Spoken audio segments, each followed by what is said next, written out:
Cine Recap PH. Ang pelikulang ibabahagi ko ngayon ay patungkol sa bagong lipat na estudyante na tinangkang bulihin ng mas nakakatandang may kapit sa student council. Ang hindi nila alam bihasa siya sa karate na hinding-hindi kayang mabuli ng kapwa mag-aaral. Ang pelikulang ito ay ang South Korean action comedy film na ipinalabas 2020 na pinamagatang Justice High. Bago tayo magpatuloy, paki-like ang video at mag-subscribe na din sa channel na ito. Maraming salamat. Nagsimula ang kwento kay Chaeyoung kasama ang ama na si Dong Payo para ilipat sa bagong paaralan dahil sa mga bully sa dati nitong pinapasukan. Ngunit ayon sa guro mayroon ding nangyaring malaking gulo sa kanilang paaralan na nauwi pa sa pagkakasuspend ng estudyante.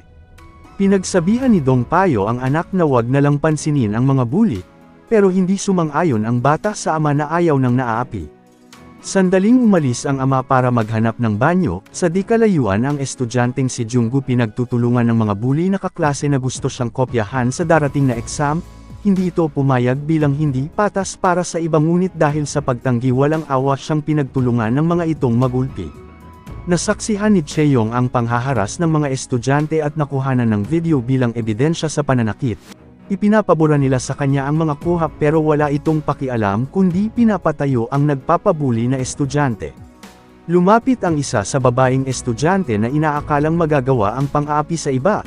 May kakayahan pala si Chaeyoung na ipagtanggol ang sarili maging ang mga kalalakihan hindi nakaporma sa husay niya sa pakikipaglaban. Kinabukasan sa klase, lumabas na magiging kaklase pala ni Junggu ang tumulong sa kanya na bagong lipat lang sa eskwelahan. Natahimik ang mga bully sa likuran nang makita ito at umupo si Chaeyoung sa likod nila na may bakante. Gusto sanang bumawi ni Junggu sa pagtulong sa kanya, ngunit tumanggi si Chaeyoung at sinabihan siyang isipin na lang na hindi sila nagkakilala dahil ayaw nitong may kaibigan. Ang ina ni Junggu mag-isang nagpapatakbo ng isang kainan, ngunit hindi maiiwasan ang panghaharas ng mga customer lalo na paglasing, walang magawa ang bata na ipagtanggol ang ina. Umagang-umaga sa paaralan, kinumpronte si Chaeyoung ng senior student na si Lee Se na matapos magsumbong ng mga kaibigan nito sa pananakit sa kanila, ginawa lang ni Chaeyoung ang nararapat bilang makatwiran na pagtatanggol sa naaapi ngunit masyadong mapagmataas ang senior student at sa pilitang kinukuha ang kanyang telepono, napilitan si Chaeyoung ipakita na hinding-hindi siya nadidiktahan ng kahit sinong bully.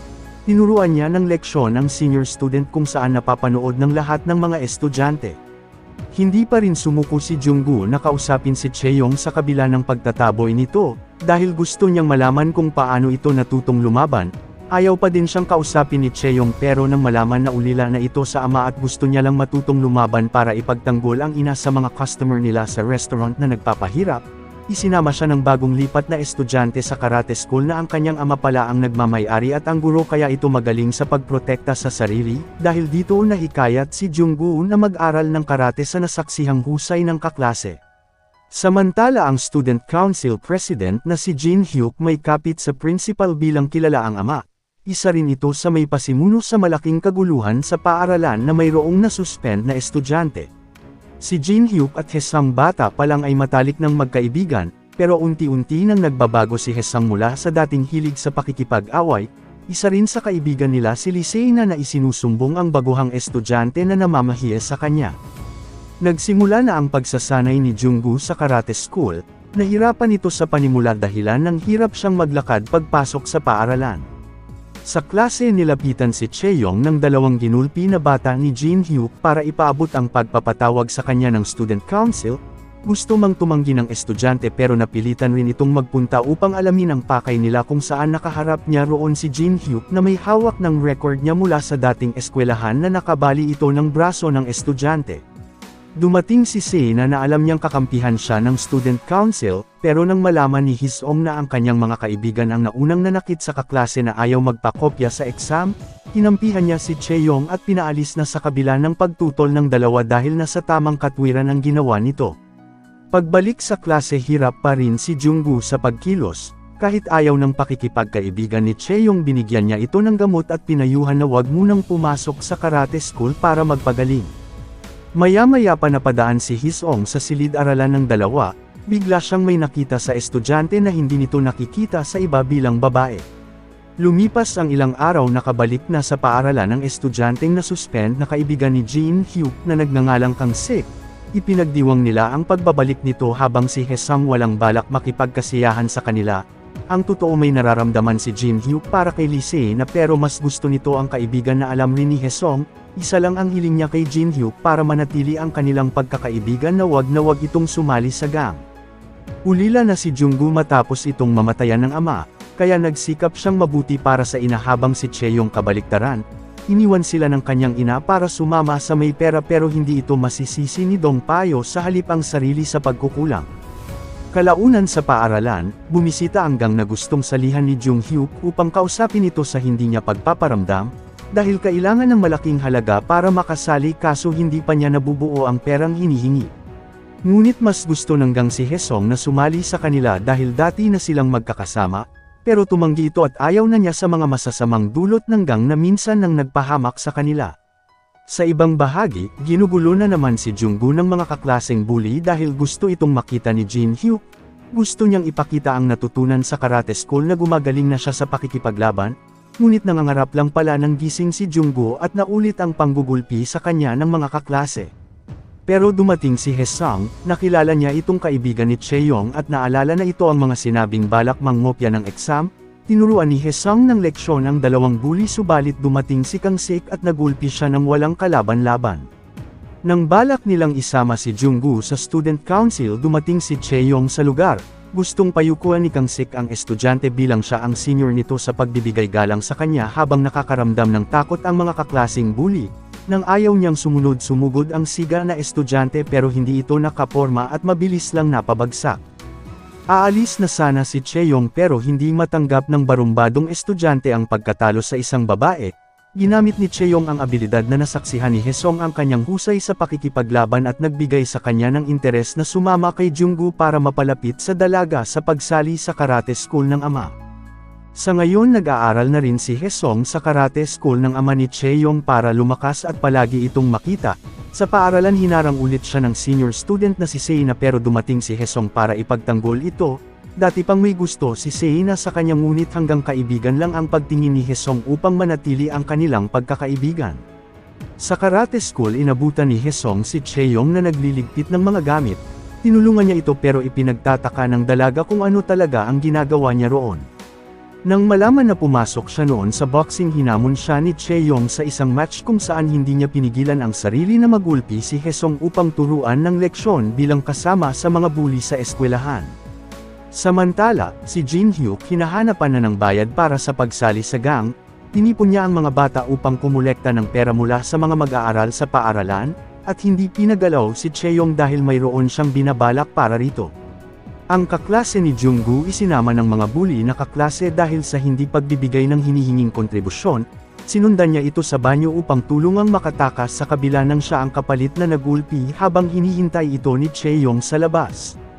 Kalaunan sa karate school nakita ng guro ang mga sugat niya na inakalang nakipag-away, sinabi niya ang nangyari na mayroon siyang tinulungan na kaibigan, pagod na siya sa pagiging mahina na palagi na lang nagugulpi. Naiinip na ito kung kailan siya lalakas kaya may itinuro ang guro na teknik na magagamit nito sa tamang pagsasanay.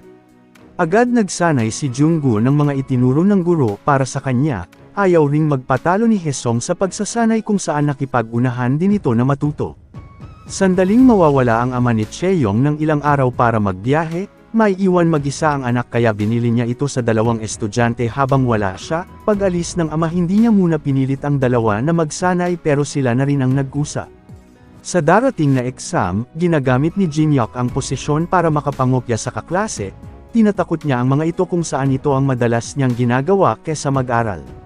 Nagtulong-tulong naman ang tatlo sa paglinis sa karate school. Matapos ang gawain inanyayahan ng dalawa si Chaeyoung na manood ng sine at maglibang sa labas habang mayroon pa silang oras. Matapos ay dinala sila ni Junggu sa kanilang kainan para matikman ang luto ng ina, at para na rin maipakilala sila bilang kanyang mga kaibigan na minsan wala pa itong nadala. Bago umuwi natanong ulit ni Chaeyoung ang totoong rason ni Hesung kung bakit ito sumasama sa kanila, dahil ang kagaya niya ang madalas nang bubuli kay Junggu para lang sa katuwaan. Marami siyang nagawa noon na hindi maganda na nauwi pa sa may nagpakamatay na estudyante na kagagawa ng kanyang mga kaibigan, gusto na niyang magbago at magiging mabuting tao kasama nila. Kalaunan sa paaralan, nagtataka si Jin Hyuk sa malaking ipinagbago ni Hesung, pinaalam nito na hahawakan na ng gangbakgang ang kanilang paaralan. Nagalit si Hesong sa nalaman na ipinagpatuloy pa rin nito ang pakikipag-ugnayan sa gang. Nagkatablahan ang dalawa na nauwi sa magpang-abot ang magkakaibigan. Inamin nito na kaya niya nilalayuan si Sena dahil kay Jin-hyuk na mayroong nararamdaman sa dalaga, saka ito binawian pero pinigilan niya pa rin ang sarili para sa itinuturing na kaibigan. Sa karate school dumating si Hesong na may mga pasa sa mukha, inasikaso ni Chaeyoung ang mga sugat niya na gustong-gusto naman nito ang pag-alala ng dalaga. Si Jin-hyuk nakipagkita kay Sena para sa kanyang plano na painumin ng pampatulog si Chaeyoung sa kooperasyon nito. Pinadalhan niya ng text message si Chaeyoung upang pumunta sa student council para humingi ng tawad sa mga nagawa. Matapos ang klase dumaan si Chaeyoung upang harapin siya, pero nalaman ni Sena na nawala itong gusto kay Hesong sa halip nakikita ni Chaeyoung na bagay ang dalawa. Dahil dito pinigilan ni Sena na mainam niya ang pangpatulog subalit dumating si Jin-hyuk kasama si Kang-sik kung saan pinagtulungan nila si Chaeyoung. Sa klase narinig ni Junggu na may mangyayari kay Chaeyoung. Agaran itong pinuntahan si Hesong upang ipaalam na nasa panganib ito matapos tawagan mula sa student council. Nang tawagan ni Hesong si Jin-hyuk pinapapunta siya nito sa paaralan, sinubukan niyang tawagan si Chaeyoung pero hindi nila ito makontak kaya nagmadali na ang dalawa na nagpunta sa eskwelahan. Nakita nila si Kang-sik at pinasunod ang dalawa patungo sa gym, ngunit may mga kasamahan pala itong naghihintay upang pagtulungan sila. Walang ano-ano'y agad sumugod ang grupo sa dalawa, pero ipinakita ni Hesong na kaya niyang sumabay sa laban mula sa mga natutunan na pagsasanay habang si Junggu pilit ring lumaban para makatulong. Masyadong marami ang grupo ni Kang-sik, pero sa kabila nito nagamit ni Junggu ang teknik na itinuro sa kanya ng guro laban sa kanila, patuloy na nakikipaglaban ang dalawa sa grupo at sa pagtutulungan nagawa nilang may tamba ang lahat.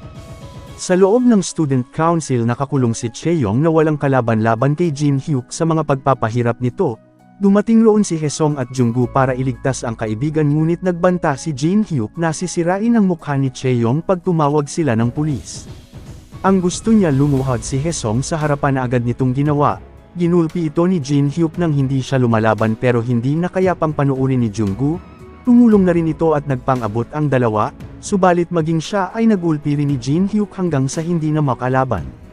Nang tumingin ito sa likod nawawala na si Chaeyoung, doon na siya binawian ng dalaga kung saan nagkaharap din ang dalawa at ginamit ang kakayahan nito na turuan ng leksyon si Jin-hyuk sa pagiging marahas sa mga mahihina.